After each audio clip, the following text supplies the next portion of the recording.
Ashamaa harka fuunee akkam jirtu daawwattootaaf dhaggeeffattoota Finfinnee Maltiimiidiyaa. Nagaan keenya kabajaa bakka irraa nuuf maratti sin akka qabu jenna. Finfinnee Maltiimiidiyaan sagantaa isaa mata duree fakkeenyummaa gaarii jedhuun seenaa hayyuu qabsaa fi hoogganaa tokkoo qabatee isiniif dhiyaatee jira. Hanga xumuraatti nu waliin turaan afeerraa keenya.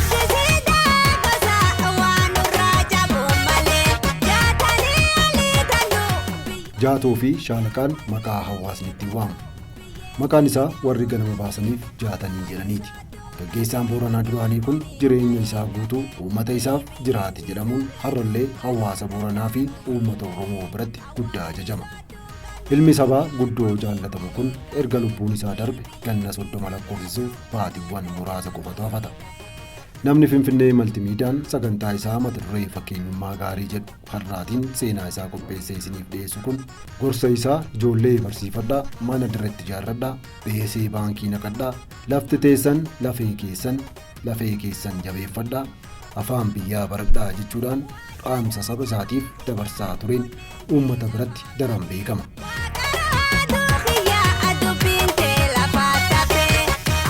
Hiriyyaan ijoollummaa irraa qabee Shaalaqaa beekanii fi wajjin barachuu isaanii dubbatan obbo Taadhii Liiban waa'ee seenaa Jaatoo yookaan Shaalaqaa innaa dubbatanittis jaatanii alii gabaabumatti nama dura deemuu fi xiqqaa guddaan kan haasaasaa jaallatu ture jedhu. Obbo Taadhii Liiban itti dabaluudhaanis yeroo waa'ee kumaalaa jaatanii dubbatanittis ta'e dhaga'anitti yaadi hunda dursee sammuu isaanii keessa dhufu gorsa isaa ta'uu eeruudhaan gorsa Jaatoo himu. Akka durii loon callaa horatanii taa'uun hin danda'an. Lafa kanallee qotadhaa, midhaan namaa baafti. Loon keessanillee jabeeffadhaa, daldallis nama guddisa. Dirattillee mana ijaarradhaa jedhee hawaasa Booranaa gorsaa akka ture maanguddoon kun ni dubbatu. Namoonni geggeessaa kana qaamaan beekanis ta'e dhaloonni ammaa waa'ee jaatanii alii wayita dubbatan miira keessa galaniiti. Obbo Huqqaa Garsee Odaa ammoo bara jaatanii alii bulchaa turetti Jaatoo jalatti nama tajaajilaa turanii fi isaa wajjinis nama dirree waraanaatti hiriiranidha. Jaataniin qaroo fi jagna Booranaati. Beekaa namaati. Kan waan cufa fageessee ilaaluu fi nama cufa jaallatu jechuun isa ibsu. Jaatanii alii gaafa lolaa janna, gaafa dubbii jaarsa, duulee mirgaan gala, dubbii qoree gaaddisaa kaasa. Hiriyyaan isaa bara dheeraa obbo Taadhiin duuti namaa kan akkasaa garaana nyaate hin jiru jechuun du'a nama kanaan gadda garaa keessaa hin baane wajjin akka jiran dubbatu. Dhaloonni yeroo ammaallee kabajaa nama kanaaf jecha har'allee sirba baasu ni weellisu. Siidaa dhaabu, kitaaba barreessu, bakka garaagaraas maqaa isaatiin moggaasu. Gaaddisi da'oo gosaa waan nurraa cabuu hin malle, jaatanii alii tandhuu biyyeen si dha'uu hin malle jechuun aartisti Lookoo Washanee weellisteetti.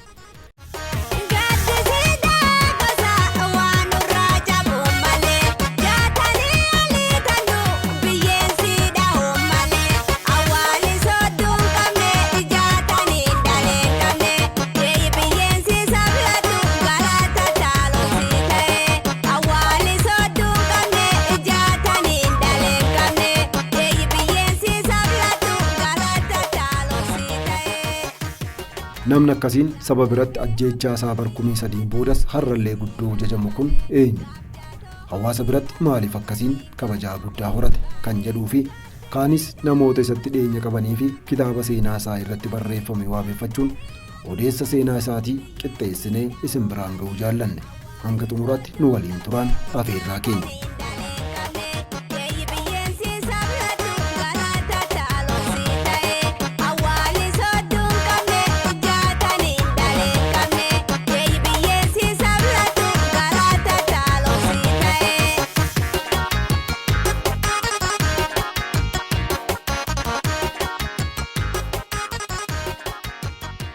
Kumaalaa jaatanii alii tandhuu eenyu?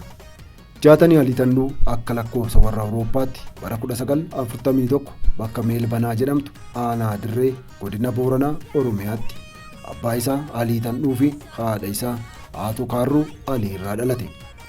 Wayita kiristinnaa ka'uttis maqaan isaa gara Mabaatsiyoonitti jijjiirame. Hawaasni Booranaa maqaawwan jaalalaa Jaatoo fi maqaa sadarkaa yookaan gulantaa Kumaalaa poolisiin argateetiin Shaalaqaa jedhamaniin isa waamus. Maqaan ragaa galmee isaa irra ture garuu Mabaatsiyoon Alii kan jedhudha. Kitaabni seenaa isaa obbo Taadhii Liibaniin afaan Ingiliziin barreeffame Jaatanii Alii Tandhuu Life and the Legacy of a Booranaa Statesman jedhu akka himutti Jaataniin bara mootii Haayile Sillaasee keessatti ijoollee horsiisee bulaa carraan barnootaa kennameef keessaa isa tokko ture.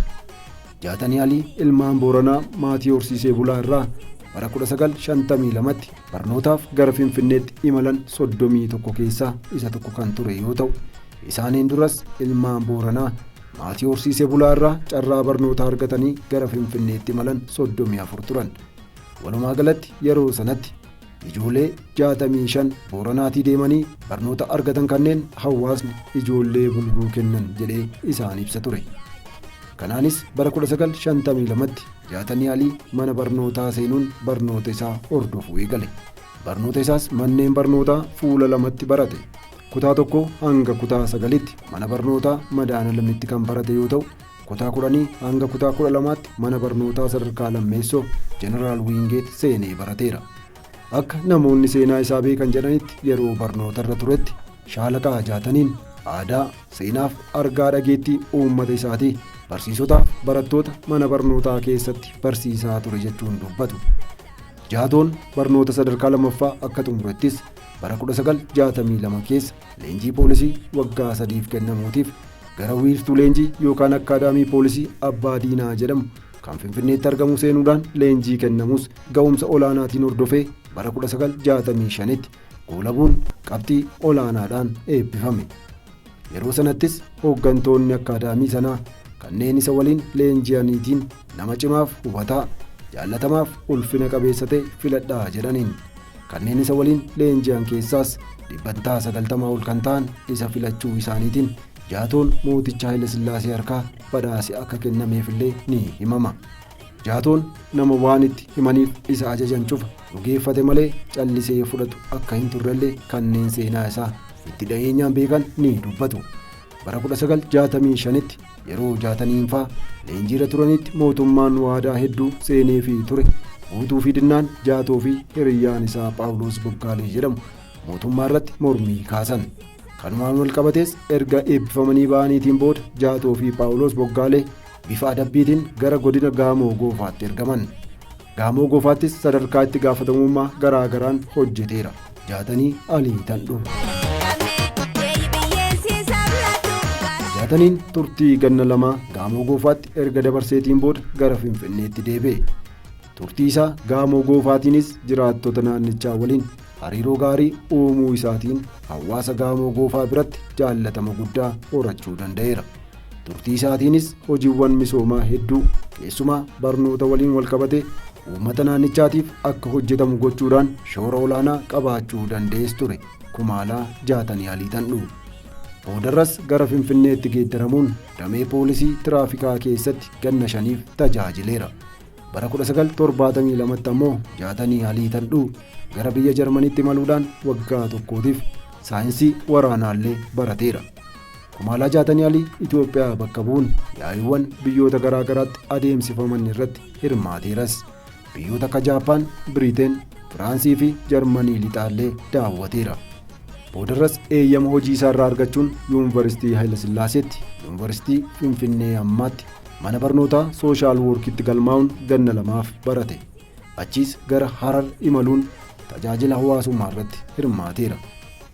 Waggootaan boodas bulchaa Booranaa ta'uun tajaajilaa kan ture yoggaa ta'u, hojiiwwan hawaasa naannichaa fayyadan hedduu hojjechuun akkasumas daangaa Itoophiyaa gama sanaan jiru eegsisuuf hojii guddaa hojjechuun jajama. Kumaalaa Jaatanii Alii Tandhuu. Qabsaan sabaa kun nama mana ijaarradha, horii qabaadhee horii kanaan badhaadhee akka dansaattan jiraadha, haadha manaa fuudhee ilmaan horadha osoo hin jedhin saba isaatiif jiraatee darbedha. Jaatoon uummata Booranaa horsiisee bulaa ta'e illee jireenyi isaanii horsiisee bulummaa qofarratti akka hin hirkanneetiif mala dha'uun gorsaa akka turrellee obbo Utukkannaa Malloo ni dubbatu. Jaatanii Alii gaafa lolaa jenna, gaafa dubbii jaarsa, duulee mirgaan gala, dubbii qoree gaaddisaa kaasa. Qorataa fi barreessaa seenaa kan ta'an obbo Jaatanii Diidaa Kumaalaa Jaatanii Alii Tandhuu akka guddoottiin fuula beeka jechuun dubbatu. Obbo Jaatanii Diidaa waa'ee wal beekumsa isaanii oggaa dubbatanittis Jaatanii Alii wajjin waliin hojjenneef osoo hin taane jalatti guddanneef beekna jedhu. Obbo Jaatanii Diidaa itti fufuudhaanis guyyaa gaafa qaraa Jaatanii Alii arganis guyyaa hedduu rifaasisaa akka ta'e yaadatu. Warri Somaalee kun gaarii isaa meeshaa laawunchariin dha'ee gube. Namni isaa wajjin ture nama hedduu ajjeese. Isa waaqi jalaa baase jechuun waa'ee taatee uumamee ture ni ibsu Obbo Jaatanii Diidaa. Jaatanii Alii gaafa Saayid Baareen Somaalee guddoo yookaan Giree Somaalee ijaaruuf lafa hanga baatutti kutachuudhaaf jedhee lola biyya irratti labse sanatti waraanni Ziyaad Baareen gama kibbaatiin hiriirse waraana Cifra 60. Jaatanii Alii nagallee Booranaatiif gama dirreetii qaburra tarkaanfachuun Itoophiyaa gama kibbaa tuquu hin dandeenye. Waraanni Jaatoo waraana Ziyaad Baaree kallattii kibbaatiin dhufe sana haala ajaa'ibsiisaaf gootummaan guutameen ofirraa qolachuurra darbee qaaniif salphina haguuggachiisees deebise. Yeroo sanattis Jaatoon lola dirree waraanaa Doofii Jiloo Galoo jedhamu irratti nyaapha qeetti isaan dhufte waliin taasifame irratti hiriiruu yookaan hirmaachuun isaas ni himama. Jaatoon nama inni kun gosa sana inni kun ammoo gosa kana osoo hin jedhin nama hunda walqixxummaan ilaalu ta'uun isaallee ni himama. Bara godina Booranaa hoogganaa turetti jireenya horsiisee bulaa jijjiiruudhaaf piroojeektii guddaa ta'eef piroojeektii soortuu jedhamtu hundeessuudhaan saba isaatiif hojii guddaa ta'e hojjeteeti jira. Jaatanii Alii Tandhuu Jaatoon piroojeektii dhaabuu qofa osoo hin taane adeemsaaf raawwii piroojeektii illee ni hordofa ture. Akka fakkeenyaattis Jaatoon erga hojiin piroojeektii soortuu xumurameetiin boodallee jijjiiramaaf faayidaa inni jireenya horsiisee bulaa irratti fide qaamota dhimmi ilaallatuu fi fayyadamtoota piroojeektichaa waliin ni gamaggamas ture. Hojii piroojeektii kanaanis gama kunuunsaaf eegumsa bishaaniitii fi margaatiin jijjiiramni guddaan mul'ateera. Kana malees giddugalli buufata fayyaa beelladaa naannicha keessatti dhabamuu isaatiin wal qabatee beelladni dhukkuba akka abbaa sangaa, dhukkuba sombaaf abbaa gorbaa jedhamaniin dhumaas ture. Kanumarraa ka'uudhaanis lakkoobsi beelladaa naannichatti waggaatii gara waggaatti daran hir'achaa deemaa ture. Haa ta'u malee namni qaalii sabaa ta'e kun hojii guddaa ta'e hojjeteenis piroojeektiiwwan ijaarsa daandii fi giddugala tajaajila fayyaa namaaf beelladaa akka hojjetamu gochuudhaan shoorri isaa olaanaas ture. Ijaaramuu buufata fayyaa beelladootaatiin booda garuu dhukkubootni bal'inaan beellada huban hedduun isaanii wallaanamuu danda'uu isaaniitiin miidhaan qaqqabsiisaa turan dhibbantaa guddaadhaan hir'achuu danda'aniiru. Hojiiwwan hedduu Jaatoon hojjete keessaa wanti biraan ammoo hojii sagantaa loon furdisuuti. Keessattuu godina Areeroo aanaa Yaaballoo fi Taltallee gidduutti kan argamtu raanchiin yookaan wiirtuun beelladatti gabbisan sarii ta'e lafa iskuweer kiiloomeetirii 14,000tti tilmaamamuu fi dirree fi Yaaballoo gidduutti kan argamtu raanchiin Dambalaa Waachuu lafa iskuweer kiiloomeetira 10,000 gadi hin ta'in godina Booranaa Nagallee irraa kiiloomeetira 70 gara kibbaatti kan naannoo kibbaa waliin waldaangeessitu bal'ina iskuweer kiiloomeetirii 25,000tti shallagamu raanchii Walleensoo fa'aadha. Raanchii sadan kanatti uummanni horii gabbifatu bitatee itti galfata. Raanchiin sadan kunneen ammoo ganna tokkoof tajaajila qorichaa, marga, bishaanii fi eegumsaa kennu. Raanchiiwwan kunneen galii dhibbantaa 30 hojii gabbisa loonii kanaarraa ni argatu. Galiin kunis baasii hojii gaggeessituudhaatiif ooluun alatti aanaaleen keessumaa aanaalee jiraattonni isaanii baay'inaan loon raanchii kanneen keessatti gabbifatan keessatti ijaarsa manneetii barumsaa giddugala buufata fayyaa namaa fi beelladootaatiif oolas ture. Kanarraas kan ka'e horsiisee bulaan loon gabbatan kana gurguratee galii gaarii argachuus danda'eera. Bu'aa piroojeektoonni kunneen galmeessisaniinis kallattii baay'eedhaan jijjiiramni guddaa ta'e jireenya uummataa irratti mul'achuus danda'ees ture. Bara mootummaan Dargii kufee mootummaan Addawaawii aangoo qabatutti kumaalaa jaataniin mootummaan harka kennachuu didee baqachuun bakka Dhoqqollee yookaan Gaar Gubaalaa jedhamutti ji'a 10f dhokatee akka ture maddeen ni ifoomsu. Egaan mootummaan Dargii biyya gadhiisee yeroo ba'e sanatti Jaatanii Alii Tandhuus gara Keeniyaatti male. Nama goota xiiqii tokkicha goomii naannessu kan kumaan hin jijjiiramne kana lukeen TPLF gaaduma gaadee itti erguudhaan hoteela Nigiraa kan biyya Keeniyaa magaalaa Naayiroobii keessa jirtu keessatti rasaasa nyaaphaan rukutamee wareegame. Namni jabaa nyaapha ittiin ofirraa dhorkan kun adoolessa 2 bara 1992tti rasaasaan dhaamee hospitaala keessatti harka nyaaphaatti lubbuun isaas darbe.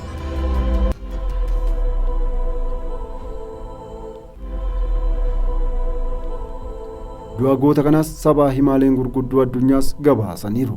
Fakkeenyaaf dhaabbati televiziyoona Keeniyaa gabaasaalee The Standard fi Kenyan Daily Newspaper waabeffachuudhaan gaafa adoolessa 3 bara 1992tti akka gabaasetti namoonni 4 gara hoteela jaataniin keessa jirutti ol seenuudhaan rasaasatti dhukaasanii akka isa ajjeesan, kanneen gocha ajjeechaa kan raawwatan keessaas namni tokko qofti qabamuu isaa fi kanneen biroon baqatanii miliquu isaanii gabaasa. Gocha ajjeechaa shaalaqaa Jaatanii Alii Tandhuu irratti raawwatame kun halkan tokkotti itti yaadameef karoorfame kan raawwatame osoo hin taane shiraaf karoora yeroo dheeraa kan namoonni hedduun harka keessaa qabaniif qooda irratti fudhatan ta'utu himama. Sabab isaas Jaatoon erga dargiin aangoo gallakkiseetii booda akka hooggantoota kanneen sirna dargii tajaajilaa turanii kan gariin baqatanii biyyaa ba'anii fi gariin ammoo sirna mootummaa ce'umsaa Itoophiyaa kan TPLFtiin durfamutti harka kennatanii sanaa Jaatoon yeroo sanatti baqatee biyyaa hin baane harkas hin kennanne ture. Baqatee biyyaa osoo hin bahin harka osoo hin kennin baatii 10f baddaaf gammoojjii naannoo Booranaa keessa taa'uudhaan wanta isa barbaachisu cufa Booranaa kennamaafii jiraate.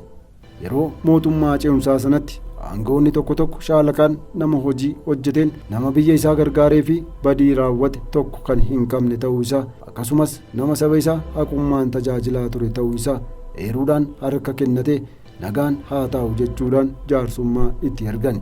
Haa ta'u malee Jaatoon yaada isaaniitti osoo olii hin galiin hafe. Kanarraas kan ka'e lukeen mootummaa ce'umsaa kun uummata Booranaa keessumaa uummata baadiyyaa Booranaa hiraarsuuf guddoo rakkisuus qaban. Shaalaqaa Jaatanii Alii Tandhuus anaaf jedhanii uummata rakkisuu hin qaban jechuudhaan dhaqee Keeniyaatti harka kennate. Erga Keeniyaatti harka kennateetiin turtii hanga ji'oota 2-3 ta'u Keeniyaa keessa jiraateetiin booda lukeen itti erguudhaan adoolessa 2 bara 1992tti hoteela keessatti rasaasaan rukutanii ajjeesan jedhu obbo Taadhii Liiban.